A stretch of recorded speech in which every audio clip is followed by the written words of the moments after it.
está acompanhando novamente os vídeos, né, do foco à aprendizagem. Iremos apresentar o exercício 3.4, né, que a gente terminou no último vídeo.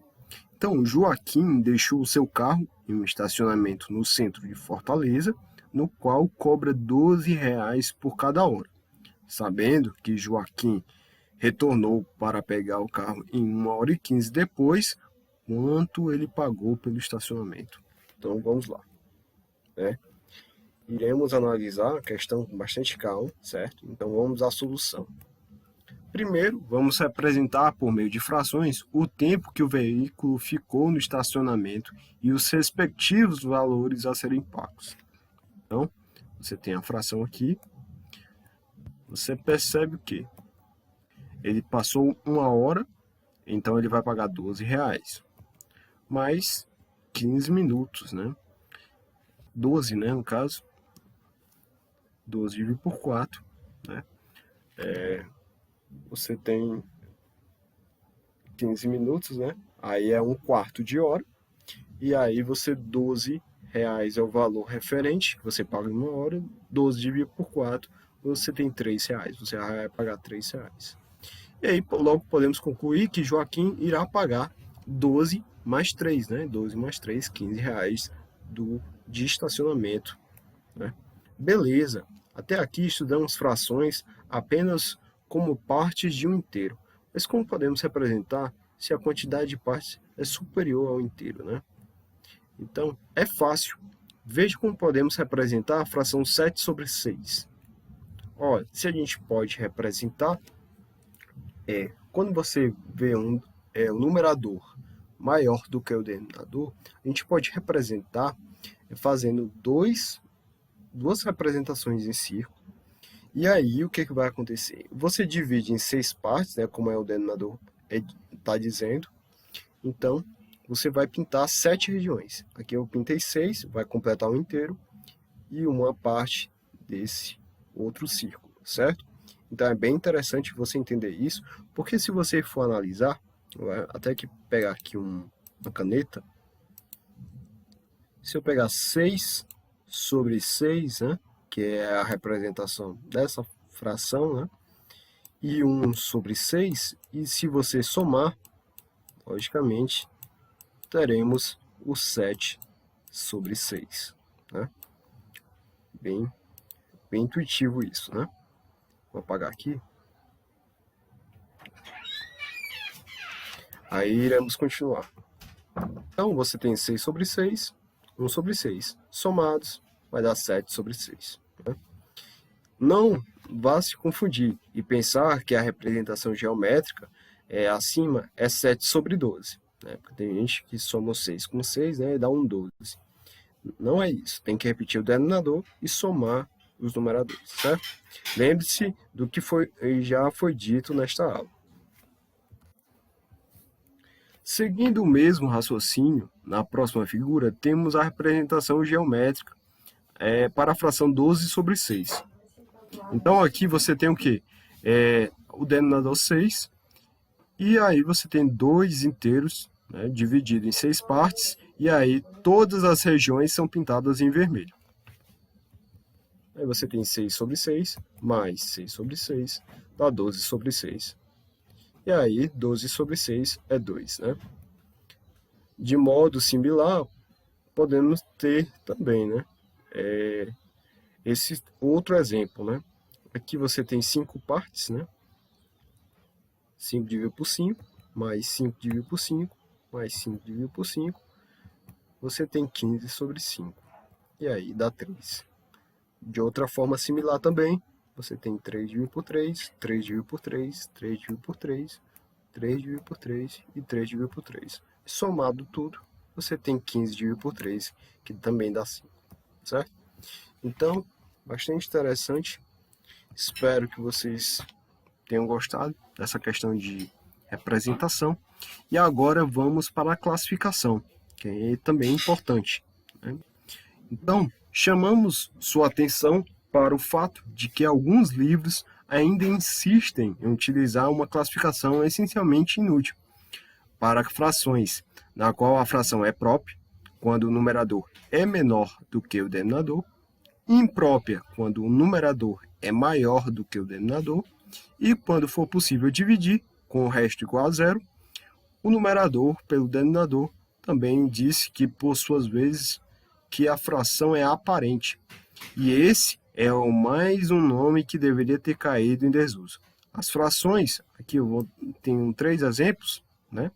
Veja que o numerador é menor que o denominador, em todos os casos, então elas são chamadas de frações próprias. Aqui você percebe que o numerador é maior do que o denominador, em todos os 3 casos, esses 3 casos aqui. Então, esses 3 casos são chamados de frações impróprias. E, nesses casos aqui, quando a divisão é exata, tipo 12 dividido por 4 é 3, né?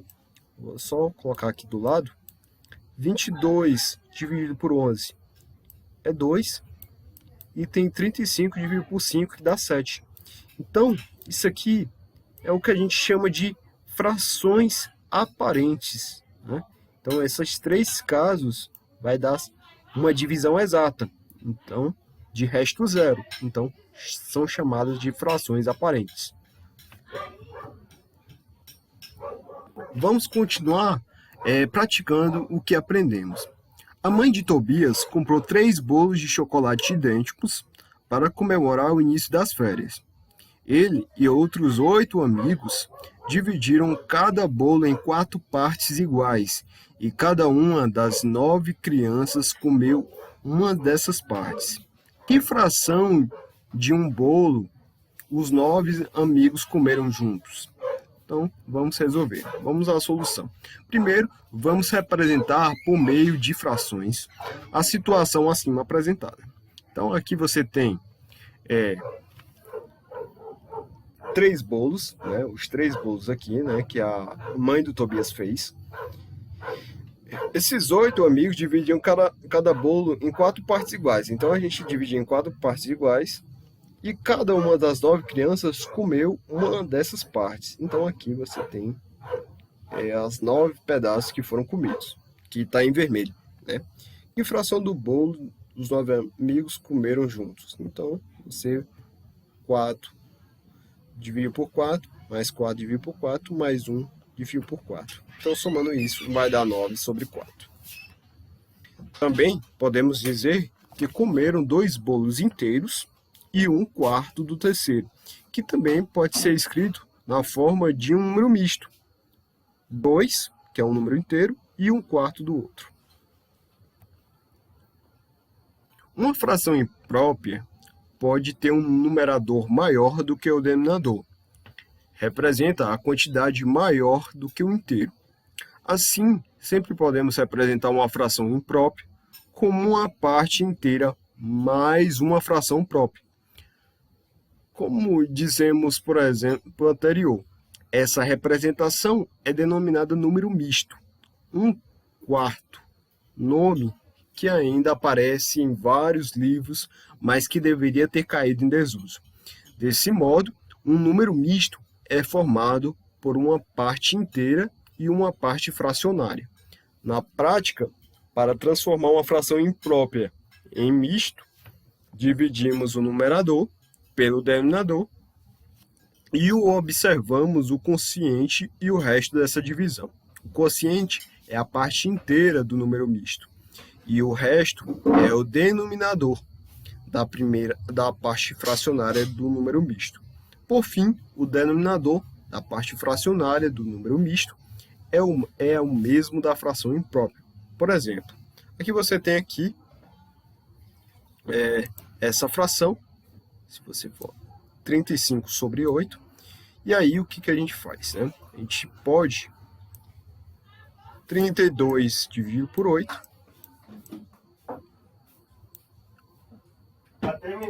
né? Mas você tem aqui, 3 sobre 8. E aí, 32 dividido por 8 é 4. E a parte fracionária é o que sobra, né? 3 sobre 8. Então aqui você tem um número misto, né? E você pode fazer também, ó, 35 dividido por 8 dá 4 e o resto é 3. Então o resto 3 pode colocar aqui em cima, o 8 é o divisor e esse 4 é o quociente, né, que a gente chama, certo? Tranquilo?